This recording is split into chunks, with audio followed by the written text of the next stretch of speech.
Hi Jolie, Jolie vra, hoe doen ek dit? Kyk, die grys hare hê, ek raak nou oud, nee, ek is 48 jaar oud.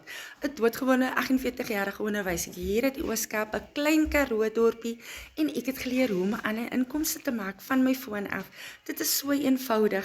Dit is 'n outomatiese stelsel wat hardloop vir jou 24 uur 7 dae 'n week, terwyl jy besig is met ander dinge, terwyl jy huis skoonmaak, terwyl jy tyd saam met jou familie spandeer, terwyl jy in die klas staan en les gee, hardloop hierdie outomatiese stelsel vir jou.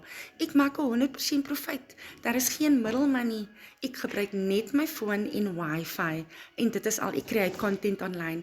En hoekom moet jy bang wees wat ander mense van jou gaan dink en sê, ek was presies dieselfde gewees, nee? Ek was bekommerd, wat gaan die mense van my dink? Hulle gaan dink ek is koekoe, maar nou verdien ek in dollars. Mense kan maar sê wat hulle wil, hulle gaan van jou praat as jy goed doen, hulle gaan praat van jou as jy kwaad doen, dit maak nie saak nie. Wat jy aan moet dink en vir jou oor moet worry is jou inkomste. Hulle gaan nie vir jou sent gee nie, hulle gaan nie jou dak betaal nie, hulle gaan nie jou kind se universiteitsgeld betaal nie, hulle gaan nie jou kind se skoolgeld betaal nie, hulle gaan nie vir jou krag koop nie. En ek het dit al oor en oor in my lewe experience al. Dit is hoekom ek worry nie wat mense van my sê nie, ek worry nie wat hulle van my dink nie.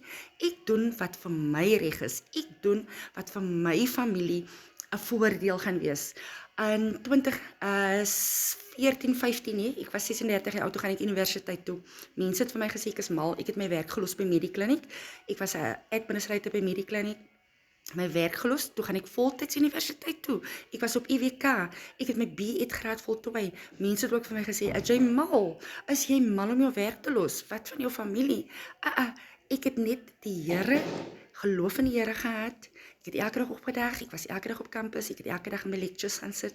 Ek het gedoen wat ek moes gedoen met my assignments. En vandag is ek 'n gekwalifiseerde onderwyser, omdat ek nie geworry het wat mense van my dink en gaan sê nie. So nou is ek besig om nuwe skills te leer, digital skills wat my leer hoe om 100% wins te maak, dollars te verdien van my foon af. Dit is iets nuut vir Suid-Afrikaners, maar as jy nie kans gaan vat nie, dan gaan jy nooit weet nie. As jy nie kans gaan vat nie, dan gaan jy bly, jy gaan stak bly. Jy gaan daardie finansiële probleme vir altyd het. Daar gaan nooit 'n uitweg vir jou wees nie as jy nie gaan begin nie. En jy kan sê jy het nie geld nie. Dit is hoekom jy moet begin, omdat jy nie geld het nie. Hier is my nommer, WhatsApp my, sodat ek en jy kan gesels, dat ek 'n inkomstestroom met jou kan discuss, ons kan video call, voice call. Vandag, hou op, wag en begin vandag.